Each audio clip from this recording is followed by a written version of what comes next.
Masaya si Wu dahil may tunay siyang mata na nakuha sa halagang 7,000 XP points. Para sa mga espesyal na kasanayan, na hindi naman nakakadismaya. Sa wakas ay nahanap niya ang nakatagong panghuling boss ng napakadali sa totoong mundo at sa mga piitan. Magagamit niya ang buong lakas na pag-atake kasama ng mga kasanayan.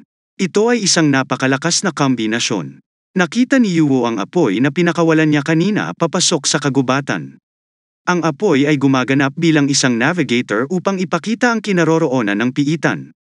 Si Boss Yuo ay lubos na nasisiyahan sa lahat ng kanyang kakayahan sa oras na iyon. Agad tumakbo si Yuo at sinabihan si Tan Chin magmadali kung may balak na sumama. Dahil nahanap na ni Yuo ang kinaroroonan ng huling amo ng piitan. Upang hindi maunahan ng ibang tao ang kanyang pinaplano. Ang mga salitang iyon ay naging sanhi upang sobrang ma-excited. Pero pinakiusapan niya ang dalaga na huwag masyadong magsalita ng malakas para walang ibang makarinig. Gayunpaman, huli na ang sinabi sa dalaga, dahil hindi naman kalayuan sa kanila. Naririnig ng dalawa pang team ang mga salita ni na Yuo at Tan Chin. Narinig nila na natagpuan ni Yuo ang boss monster, ngunit nagdududa sila dahil maaaring ito ang paraan ni Yuo para saktan at matrap sila. Habang si Liu Feng, na nakakita sa ugali ni Yuo, at nakaramdam ang kakaiba dahil iba alam niyang si Yuo ay isang mahinang tao at madalas na tinutulungan lang iba, hindi katulad ngayon. Sinabi ng isa pang lalaki na kayang pumatay ng 4 na tao sa isang team si Yuo dati, bago pa man sila makalaban. Gustong malaman ng lalaki kung anong galaw ang pipiliin ni Lu Fang. Habang si Liu Fang ay natural na walang ibang pagpipilian. Gusto niyang maging bahagi ng atake siya ni Yuo. Dahil kailangan niyang kumuha ng mga puntos mula sa mga galaw ni Yuo, kahit anong gawin ni Yuo, hindi siya matatakot at sa halip ay turuan niya ng leksyon si Yuo, na sa wakas ay hinabol nilang lahat. At determinadong patayin siya pati na rin ang huling amo ng piitan. Gayunpaman, habang hinahabol, ang posisyon ni Yuo ay biglang nawala sa sistema. Nagulat siya at naguguluhan kung paano mawawala ang isang tao. Naisip ni Liu Feng na natutunan na ni Yuo ang isang bagong kasanayan. Gustong malaman ng ibang miyembro kung anong mga hakbang ang gagawin ng team captain. Doon niya nakita si Ruin Tan Chin na nakatayo pa rin. Hiniling niya sa bawat isa na palibutan at hulihin siya. Medyo naghinala si Liu Feng sa pag-uugali ni Tianjin sa oras na iyon, kaya determinado siyang sundan ang laro ni Yuo noong panahong iyon. Nagsimulang matakot si Ruin Tan Chin. Sinubukan niyang hanapin si Yuo, nakakawala lang. Habang si Ruin Tan Chin ay hiniling pala ni Yuo na maging pa-in. Ngayon ay diretsyong nawala ang lalaki. Medyo nag-alinlangan ang babae, kahit na alam niyang nahumiling si Yuo Aki na akitin si Luo Feng at ang iba pa, malamang na hindi sila malilinlang ng ganoon kadali. Gayunpaman, nagulat si Tanjin nang lumitaw si Liu Feng. Napakadaling ma-provoke ng lalaki. Tinanong ni Liu Feng kung nasaan si Yuo, ngunit sa kabilang banda, gusto ni Tanjin na malaman kung ano ang kanilang ginagawa. Ayaw makiramay ni Liu Feng, kaya tinanong niya ulit kay Tan Chin kung saan nagtatago si Yuo. Inamin ni Tan Chin na hindi niya alam kung naligaw siya at hindi niya ito mahanap sa mapa. Sinabi rin ni Tianjin kay Luo Feng na tingnan ang mapa. Nagalit si Liu Feng dahil inakala niyang niloloko siya ni Ruin Tan Chin. Nagbanta siya na papatayin ang babaeng si Ruin. Inamin pa rin ni Tan Chin siyang wala kung kay Yuo. Kung nasaan sa mga oras na yon. Habang si Tan Chin ay nagsimulang mag-alala, siya mismo kaagad na sinubukan niyang pigilan si Liu Feng at mga kasama nito. Gayunpaman, biglang nagsimulang yuminig ang lupa. Akala nila may lindol na naganap. Nang biglang may malaking yabag sa grupo ni Lu Feng, nalilito pa rin sila, ngunit agad na napagtanto na ito ang figura ng huling boss ng Shadow Forest Elf Dungeon. Laking gulat nilang lahat dahil sa hindi inaasahang pagkakataon, nasa pugad sila ng amo ng piitan na hindi pa natatagpuan. Iniisip ng iba na kailangan lang nilang i-maintain ang mga puntos ng PvP hanggang sa huli para manalo sa piitan. Ngayon ay nalilito sila kung paano malalampasan ang among halimaw na ito. Tuwang-tuwang sinabi ni Liu Feng na kailangan lang nilang atikihin ang level 10 boss monster. Pagkatapos ng lahat, mayroong 10 sa kanila sa kabuuan. Hiniling ni Liu Feng sa bawat isa na bumuo ng isang leon at haharangyan nila ang pag-atake. Tanong ni Liu Feng sa kanyang puso, iyon ba ang tunay na dahilan kung bakit niya sila nilinlang ni Yuo sa puntong iyon? Gayunpaman, ayaw na niyang isipin pa ito para sa kanya. Hindi naman ganoon kahalaga. Mas nakatuon siya sa pag-iisip tungkol sa gantimpala na matatanggap niya kapag nagtagumpay siya sa pagtatalo sa Shadow Triumph. Pagkatapos bilang pasasalamat ay papatayin niya si Yu. Pagkatapos, sinimulan ni Luo Feng na isagawa ang kanyang plano. Una, susundan niya ang isang simpleng paraan ng diskarte laban sa boss, na ang pag-target sa katangian ay yun ang kanyang kahinaan. Agad na inatake ni Luo Feng ang boss monster. Sa kabilang banda, lahat ng kanyang mga kasamahan ay tumulong din sa pag-atake sa boss monster mula sa isang ligtas na distansya. Tinangka nilang umatake upang harapin ang tuloy-tuloy na pinsala sa intensyon ng paggawa ng serbesa sa katawan ng halimaw. Habang nanonood si Tan Chin, hindi maiwasang mamangha sa propesyonal na pagtutulungan ng magkakasama. Ang lahat ay mukhang ibang-iba sa pansamantalang pagbuo ng koponan. Ang tanyag na mayabang na si Luo Feng ay hindi isang kalokohan dahil mapapatunayan niya ang kanyang mga kakayahan. Ang halimaw ay unti-unti ring nagsimulang mawala ang pagkasira ng HP nito. Nag-aalala na si Tan Chin. Natatakot siya na kung makikialam siya, at magtatagumpay si Luo Feng at ang iba pa na talunin ang boss monster. Sa kabilang banda, mukhang may tiwala din si Luo Feng. Nagtitiwala siya na kaya niyang talunin ang mga halimaw hanggat patuloy silang nagsasagawa ng katulad na pag-atake ng may higit na tapang, kung isa sa alang-alang ang malaking bilang ng mga koponan at si Lu Fangs ay naguutos ng isang level 10 na boss para sa kanila ay dapat na napakadali para sa kanila. Gayunpaman, biglang, ang boss monster ay lumipat sa paggamit ng fear mode, na naging dahilan upang hindi siya masugatan. Nangangahulugan ito na ang lahat ng uri ng pag-atake ay hindi gagana sa mga halimaw na boss. Inanunsyo ni Luo Feng sa bawat isa na pumasok ang boss monster sa stage 2. Nagsimulang magpanik ang bawat isa dahil hindi nila alam kung anong sitwasyon ang nangyayari sa oras na iyon. Wala sa kanila ang nagkaroon ng karanasan na humarap sa isang level 2 Shadow Ghost Fairy boss. Gayunpaman, nalilito sila kung ano ang gagawin. Nagsimula ring gumalaw ang mga puno sa kanilang paligid at naging isang malaking hukbo ng mga halimaw. Ipinakalat ng boss monster ang kapangyarihan nito at pinaandar ang maliliit na halimaw. Ang mga unang nanalo sa mga tuntunin ng mga numero ngayon ay hindi na ang halimaw ay may pinakamababang antas na 7 sa oras na iyon. Ang lahat ng tropa ay piniling tumakas, naiwan si Luo Feng, na, syempre, ay nagpumilit pa rin na sumulong. Hiniling niya sa lahat na panatilihin ang kanilang porma sayon. Tsaka sa ngayon, lahat ng galit ng halimaw ay nakadirekta lang kay Lu Feng. Hiniling niya sa bawat isa na huwag manggulo. Gayunpaman, pinili nilang lahat na tumakas. Dahilan kaya't nagpagalit ng husto kay Luo Feng. Sa pagkakataong iyon, biglang nahuli ng halimaw si Tian Chin, ang babaeng ay binubuhat ng patiwarik at napasigaw na lang para sa tulong ni Yuo. Tamang-tama, lumitaw si Yuo at agad na inatake ang katawan ng halimaw, na nagpakawala ng pagkakahawak kay Tan Chin at naging sanhi ng paglipad ng babae sa hangin. Mabilis na sinalo ni Yuo ang katawan ng babae. Sinabi ni Yuo na natapos na ang gawain ni Ruin Tan Chin. Hiniling niya sa dalaga na manood at tumakas palayo roon kung maging masama ang sitwasyon. Sa kabilang banda, masayang-masaya si Ruin Tan Chin dahil nakakatulong siya. Napakagaan ng loob ni Tan Chin nang marinig niya na inamin niya na siya ay natakot, ngunit nagpapasalamat na nagawa niya ang order ni Yuo. Hindi ito pinansin ng lalaki, pero humingi rin siya ng paumanhin sa paggamit kay Ruin Tan Chin bilang pain. Nangako siyang bibigyan ng ginhawa ang dalaga pagkatapos. Sa kabilang banda, naiinis si Luo Feng nang makita si Yuo at Tan Chin. Habang si Tan Chin ay abala sa pakikipag-usap, gayunpaman si Luo Feng ay nagalit dahil napagtanto niya na ito lang ang ginagawa ni Yuo. Sinadya sila ni Yuo na mapunta sa kinaroroonan ng amo na halimaw at pagkatapos ay casual na naghintay ng pagkakataon para samantalahin. Sinabi ni Luo Feng na ang ginawa ni Yuo ay kasuklam-suklam. Dahil ayaw magpatalo, sinabi ni Yuo na wala siyang planong samantalahin si Luo Feng dahil siya mismo ang makakaharap sa boss monster, at siya ang nakahanap sa boss monster. Gayunpaman, sa kabila ng pinuri ni Yuo ang mga kakayahan sa pakikipaglaban ni Luo Feng, na siya ay may mature na command at mental na kakayahan. Natural na mainis si Luo Feng, dahil hindi pa ito ang oras para marinig niya ang pang-aasar ni Yuo. Pagkatapos ng lahat, alam niya ang mga kakayahan ni Yuo ngayon, kaya niyaya niya si Yuo na makipagtulungan. Inutusan ni Lu Feng si Yuo na maging pain, ngunit sa kabilang banda, tiyak ni Yuo na hindi siya masusunod ng ganon kadali sa kanya. Masyadong tiwala si Luo Feng. Gayunpaman, ikinagalit nito ni Jiangya at hiniling sa lalaki na umalis sa paningin ni Liu Fang o papatayin niya ito. Casual na pinatay ng Yuwu si Jiangya at nakakuha ng 8,500 puntos bilang gantimpala. Habang si Liu Fang, na natural na nakakita nito, ay hindi naniwala. Paano niya nagawa ni Yuwu, na dating alagad, ay talagang papatayin ang kanyang mga tropa sa ganitong kritikal na sandali? Ngunit wala kang pakialam si Yuwu sa kanya, habang si Lu Feng at ang iba, ay mga punto lamang na maaaring pagsamantalahan. Si Liu Feng, na nagagalit, ay sinubukang pumatay. Casual na sinabi ni Yuwu na hindi dapat nagmamadali si Liu Feng.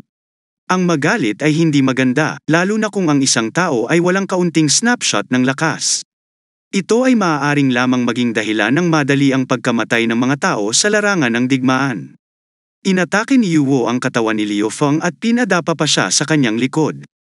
Lalong nagalit ang si Liu Feng, dahil pakiramdam niya ay hindi na niya kailangan ng advice ni Yuwu sa mga oras na ito.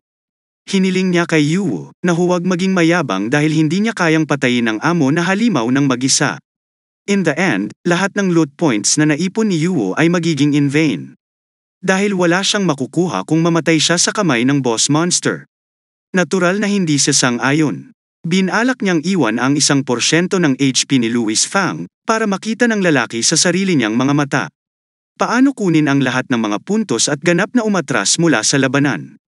Nagsimulang ipakita ni Yuwu ang kanyang mga galaw, at natural na curious si Liu Feng kung ano ang gagawin ni Yuwu sa mga oras na iyon. Inatake niya ang lahat ng mga halimaw pati na rin ang pag-akit sa mga natitirang tropa. Nagulat silang lahat nang maalis ang kanilang mga puntos at napilitang matalo sa labanan. Ang ilan ay humingi ng tulong kay Luo Feng, pero wala rin siyang magawa. Na-absorb muli ang lahat ng kapangyarihan na dati nang ikinalat ng boss monster. Ngunit kalaunan ay nag-evolve ang katawan ng boss monster na naging mas maliit kaysa sa laki ng katawan ng tao. Ang bawat isa ay nagulat na mas maliit kaysa sa laki ng katawan ng tao bawat isa. Hinala nila na ang boss monster ay umabot na sa 3 anyo at ang huling evolutionary form ng katawan nito. Dahil dito, lalo silang nag-aalala. Nakita ni Ruin Tianjin na ang Shadow Forest Fairy Beast ay nakarating na sa huling anyo nito. Gayunpaman, kahit na ito ay mas maliit, ang halimaw ay mas malakas. Umaasa siyang mag-iingat si Yu. Mabilis na gumalaw ang halimaw, kaya napakahirap para sa kay Yuwu na makipagsabayan. Tumaas ang bilis ng halimaw at hindi ito mukhang level 10 monster. Dagdag pa, kahit na lumiit ang katawan nito at tumaas ang bilis nito, hindi rin hamina ang napakalaking lakas. Kung ang mga ordinaryong manlalaro ay lumaban sa kanya ng walang diskarte, pagkatapos ay matatalo sila dahil napakahirap na patayin siya. Habang si Liu Feng, na nanonood mula sa malayo, ay natawa lamang bilang kasiyahan.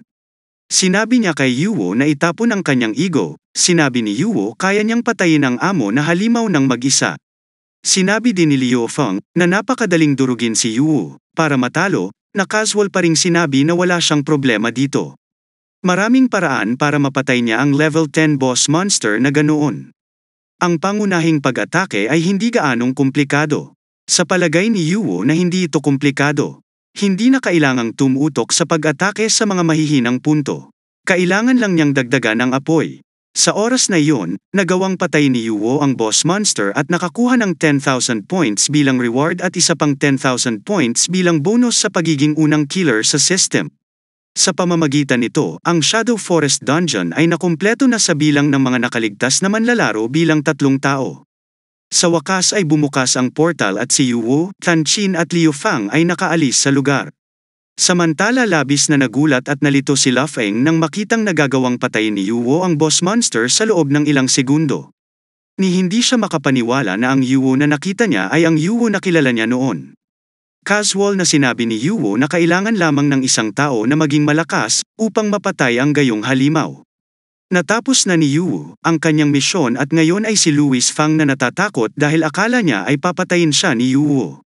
Sinabi niya na si Yuwu ay napakalakas at hindi dapat nagmamalasakit sa mahihinang mga taong tulad niya. Nangako rin siya na hindi na niya hahamunin muli si Yuwu. Simula ngayon, magiging kapatid na siya kay Yuwu at makakalimutan nila ang nakaraan.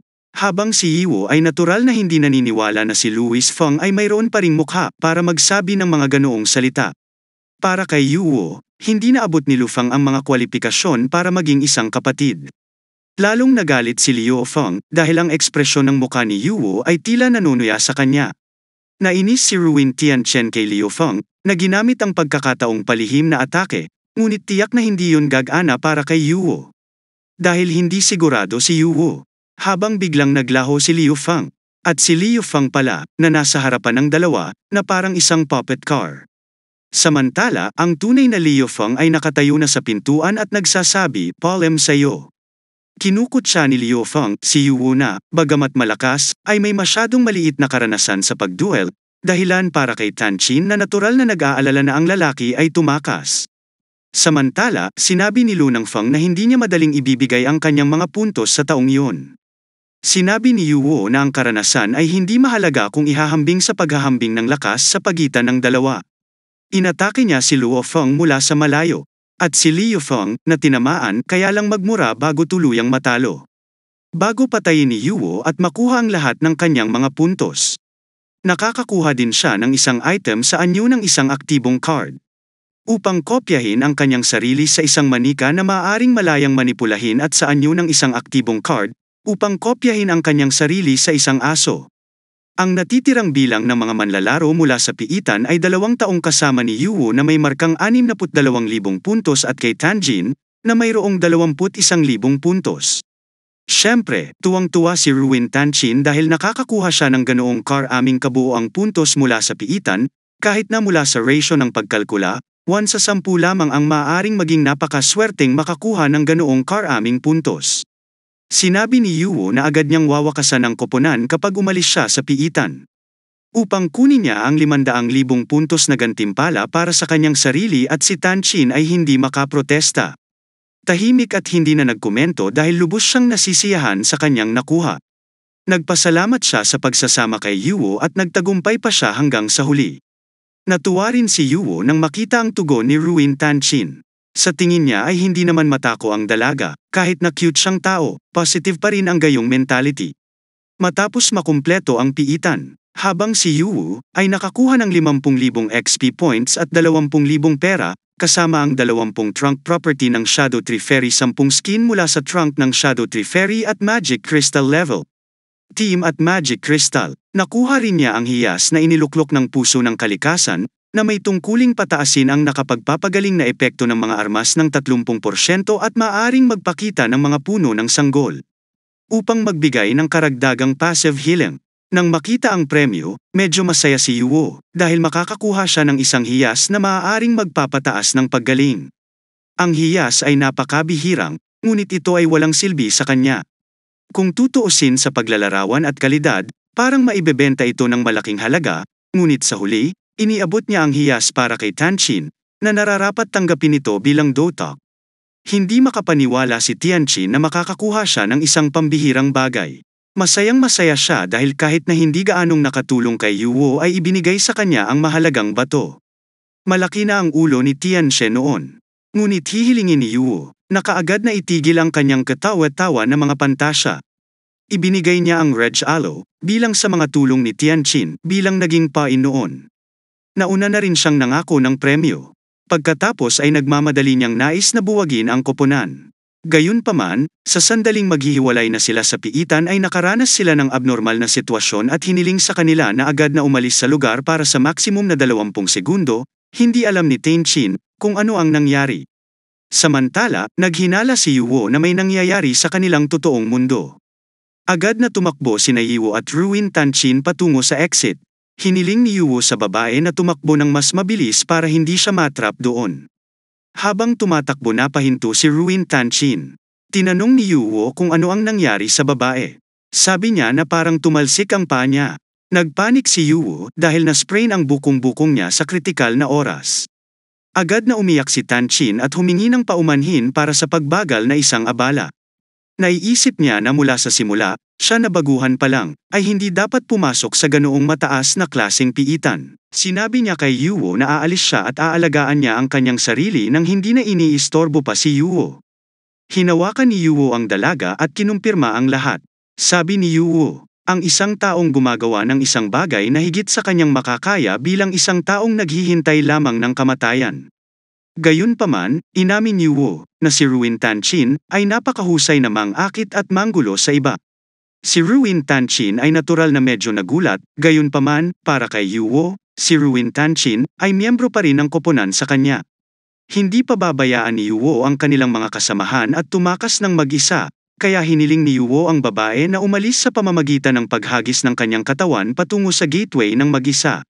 Si Ruin Tianjin ay tiyak na nagulat na hindi siya makapaniwala na si Yuwo ay napakatanga para isakripisyo ang kanyang sarili. Tiyak na ayaw niyang siya lang ang mabuhay mag-isa, kahit na si Yuwo mismo ang nagsabi na hindi niya pababayaan ang kanyang mga kasamahan. Umiiyak pa rin si Ru Tanchin hanggang sa tuluyang magsara ang portal ng dungeon. Samantala, sa kabilang banda, maayos naman si Yuwo. Kahit si Yuwo ay isa lamang parang puppet sa loob ng piitan. Hindi niya maiwasang mamangha sa ugali ni Ruin Tanchin, na sobra-sobra para sa isang manika. Naramdaman niya ang pagkawasak na yon. Nagmamalaki si Tanchin nang sabihin niyang isinakripisyo niya ang sarili para iligtas ang dalaga. Hinagis lang niya ang dalaga sa gate ng piitan. Dahil sa takot siya na baka may mapahamak lang siya at magkakaroon ng problema doon, kahit na gagamitin ni Yuwo ang tulong ng isang balumbo ng bayan ng lungsod, na maaaring magpabalik sa isang tao sa umiiral na lokasyon at kopyahin ang form anumang oras. Ito ay ipinagbabawal na gamitin ito kung nakalock sa PvP status. Sa wakas ay nakarating na silang lahat sa student rest area ng universidad pagdating niya. Laking gulat ni Yuwo nang makita ang nawasak na labasan ng piitan. Agad niyang gustong malaman ang sitwasyon ng mga guro at iba pang estudyante. Akala niya ay nagkaroon ng lindol. Ngunit pagkatapos ay naalala ni Yuwo na ang tarangkahan ng piitan ay napakalakas at hindi dapat madaling sirain. Sigurado si Yuwo na may nangyayari sa universidad. Habang sinusubukan niyang alamin, narinig ni Aiwo ang tunog ng pagkawasak. At si Tanchin na umiiyak mag-isa. Iniyakan ni Tanchin si Yuwo sa katangahan niya. Habang si Yuwo, na nandoon, ay natural na nagtanong kung ano ang ibig sabihin ni Tanchin ng pagiging tanga. At saka, hindi pa ito ang oras para isipin nila ang kapahamakan na yon. Labis na gumaan si Tanchin nang makitang buhay pa si Yuwo. Akala niya ay tuluyan ng nilamon ng piitan ang lalaki. Hiniling ni Yuwo sa babae na huwag umiyak. Sinigurado niyang ayos lang siya. Ginamit din niya ang balumbo ng lungsod pagkatapos isara ang tarangkahan. Nang makita ni Tianjin si Yuwo, niyakap si Yuwo ng maluwag habang patuloy na umiiyak. Sa kabilang banda, medyo nalito si Yuwo dahil para sa kanya ito ay pangunahing kaalaman na ang isang taong pumasok sa piitan ay maaaring gumamit ng scroll ng lungsod upang ibalik ang pagkasira. Saka dumistansya si Tianjin dahil nahihiya siya sa sobrang sagot niya. Gayunpaman, nalito si Yuwo nang makita ang isang Ruin Tianjin na may nakaka-relax na kopya noong siya ay nasa piitan, ngunit nahihiya sa totoong buhay. Hindi nagtagal ay nagulat ang ilang lalaking nakauniporme nang makitang may Yuwo at Tanchin sa hallway. Kahit nilock na nila ang lahat ng estudyante sa gym, agad nilang sinubukang hulihin ang dalawa dahil kapag nalaman ng amo nila, pupunta sila sa isang rampage. Nasira ang tensyon, nakita ang mga markas sa katawan ng mga lalaki at nakilala sila bilang grupong mersenaryong Black Tiger. Kinumpirma ni Yuwo kung ang grupo ay ang grupong pumatay ng mga tao sa ligtas na zona, 5 taon na ang nakakaraan.